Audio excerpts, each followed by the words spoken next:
ont été emprisonnés, ont été ensuite libérés, combien ont été jugés? Voilà, est-ce que vous avez quelques chiffres, même des fourchettes? Alors, il faut dire que nous sommes... ce qui se passe au Gabon a été pensé. En ce sens qu'ils ont pensé les choses pour que leur forfaiture reste cachée. Et c'est pour ça que nous, on a du mal derrière la société civile à réagir. Parce que quand ce sont des mouvements spontanés, quelque chose qu'on n'a pas pensé, on ne prend pas le temps de réfléchir à comment cacher les choses.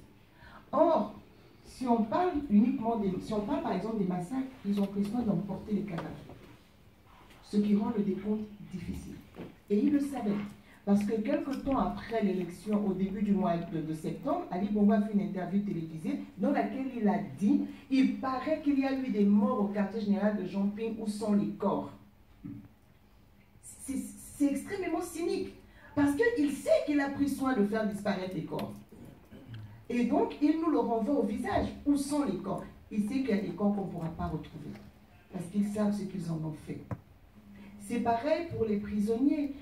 Comment on saura? Ils ont été arrêtés dans la foule, ils ont été emmenés, ils n'ont jamais été traduits à la justice, en justice.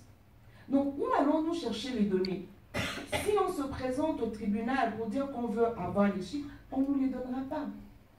Rien que dans l'éducation, moi je fais une recherche dans le monde de l'éducation. Je vais au lycée, au Gabon, je leur demande de me donner le nombre d'élèves par salle de classe. On me demande si j'ai l'autorisation du ministre. Le nombre d'élèves par salle de classe. On m'a envoyé chez le ministre prendre une autorisation. Donc vous imaginez au tribunal qui va nous donner le nombre de détenus. Donc nous sommes obligés de naviguer comme ça, à vue, avec des estimations. C'est pour cela que la société civile a demandé une enquête internationale des Nations Unies. Parce que eux au moins, ils savent comment s'y prendre et ils sauront où aller chercher les informations que nous, société civile gabonaise réprimées, ne pouvons pas avoir. Parce que le pouvoir, qui est une parfaite dictature, fait tout pour peindre le tableau en blanc. C'est pour ça que nous sommes embêtés, et ça aussi pour but de nous ridiculiser à la face du monde, parce qu'on parle de choses pour lesquelles on passe pour des personnes qui n'ont pas les bonnes informations. Mais tout ça est pensé. Et c'est ça justement le cynisme dans lequel on se retrouve et contre lequel on se révolte. On n'a que des estimations pour tout, mais ce sont des estimations à vue d'œil. Ce qu'on a là aujourd'hui, les informations qu'on a de la prison, j'ai envie de dire, heureusement, Danger a été emprisonné. Merci à Danger. Il a passé 83 jours en prison. On a pu avoir des photos de l'intérieur de la prison. Ce sont les seules photos qui existent. Danger n'aurait pas passé ces 83 jours de prison. Personne au monde ne saurait ce qui se passe dans la prison de Libreville. Et donc, on avance comme ça, avec des informations que l'on a au coup par coup, au coup par coup. Le pouvoir nous a dit qu'ils ont arrêté 1500 personnes et qu'ils en ont libéré 800, je crois. Quels sont les chiffres que Bidéville a donné la dernière fois? Non, déjà les chiffres réels de la prison centrale, ce n'est pas 3500 détenus politiques. Non, ce n'est pas ce que j'ai dit. Lorsque Danger était en prison, on était dans les 1500 prisonniers. Là, je parle globalement de tous les prisonniers. Une prison qui doit recevoir 500 détenus est aujourd'hui quasiment à 3500. Le quartier le plus important de la prison centrale s'appelle la Chine. Oui, parce qu'ils sont nombreux, les Chinois sont les plus nombreux. Et donc ce quartier s'appelle la Chine, depuis toujours. Dans ce quartier, il y a près de 1000 détenus. Il y a un élément à retenir. Et oui, Laurence a raison de dire merci à Danger. Oui, merci qu'il soit allé plus tôt en prison. Vous savez pourquoi vous frappez avec des bâtons et des machettes? Parce qu'il s'est passé ceci en prison. Lorsque le 31, les Gabonais sortent dans toutes les rues, mais la prison centrale ne reste pas calme.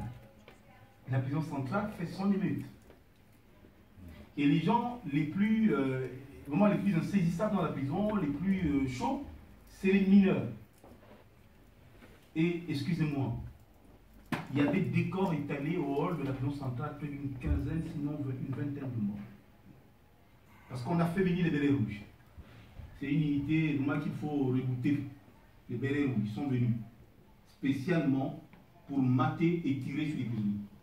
Pour tirer, ils ont vraiment tiré. Il y a eu plus de 15 mois à la prison centrale. Les morts n'étaient pas cachés. Les morts étaient installés au hall de la prison centrale. Ça veut dire que quand vous entrez au premier couloir, le couloir principal de la prison centrale, il y a un espace qui était utilisé à l'époque pour faire des prières. C'est un, désolé, c'est un grand bâtiment, ouvert sur les côtés complètement, avec une toiture. Et c'est sur cet espace qu'il a été mis tous les corps. Les enfants étaient déchiquetés avec des machettes, avec des balles. C'est-à-dire quand une balle n'avait pas pris un enfant, s'il était quand même resté vivant, c'était des machettes. Des blessés graves. Et après, ils ont fermé la détention des mineurs. Ils ont arrêté tout ce qu'ils ont arrêté, blessés graves. Ils ont mis ça auprès des autres prisonniers. Et les autres prisonniers étaient chargés de chauffer de l'eau et de mettre l'eau aux enfants. Et d'acheter ce qu'on appelle chez nous le fokoro. Le fokoro, c'est un genre de petit tube, une gélule. C'est une gélule qui soigne tout. Voilà, c'est une gélule qu'on utilise dans nos villages. Tu prends le fokoro, tu mets la poudre du fokoro sur la blessure, ça soigne. Et il fallait donc que le détenu trouve le moyen de faire venir du fokoro, un nom venu du Nigeria. Heureusement que le Nigeria ne fait pas que de misère. Si l'un peut tuer, l'autre peut soigner. Et celui-là, notamment le fokoro du Nigeria, pouvait soigner les enfants. Il n'y avait pas de médicaments, pas de seringue, pas d'antitétanos. Il n'y avait rien. Les enfants étaient soignés avec de l'eau chaude. Mais regardez le type de blessure que les enfants avaient. C'est des mineurs.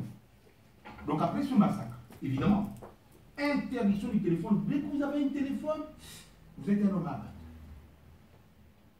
Voilà pourquoi le téléphone, on ne t'envoie plus au trou, mais on te frappe suffisamment. Enfin, ça ne peut pas frapper. Torturer. On te torture suffisamment pour que tu n'aies plus accès à un téléphone. C'est-à-dire même quand tu es délicat, tu prends le téléphone, oh, tu n'as même pas de dire, oh, je n'ai pas envie de mourir. C'est le téléphone, rien que le nom téléphone te fait peur. Et voilà la prison centrale. Les prisonniers détenus politiques sont plus de 1000 à la prison centrale. Je sais de quoi je parle. Moi, j'ai commencé un travail de centralisation. Mais le problème, c'est que tu ne peux pas aller au-delà de ça. Tu prends des bouts de papier et tu prends des détenus. C'est-à-dire tous ceux qui sont venus arrêter depuis le 30 ans. Non, même avant le 30 ans, il y avait des détenus depuis le 9 juillet. Donc la manifestation qu'on avait faite contre lui. Je ne savais pas que ce jour-là, ils ont arrêté beaucoup, mais c'est en prison que je les ai retrouvés. On dit, mais on est ici depuis le 9 juillet. Ah bon? Ils sont là-bas par dizaines. Maintenant, imaginez ceux qui ont été arrêtés. Et d'autres qui ont été arrêtés qui ont pris des balles. Hein. Ça vous prenez une balle. Ils vous prennent quand même, ils vous jettent dans le camion, ils vous balancent à la prison centrale. Personne ne vous soigne. Je me rappelle de Cyril, un détenu qui s'appelle Cyril. Lui, oui, je connais parce qu'il était dans le même quartier détenu avec moi. Il a pris des balles. Il est allé à Chambrier, c'est une clinique, à Libreville. Il a commencé à se faire soigner. On a mis un premier plâtre. Après, on devait l'opérer 2-3 semaines après. Je sais pas, on a mis un faux plâtre avec des bandes, etc.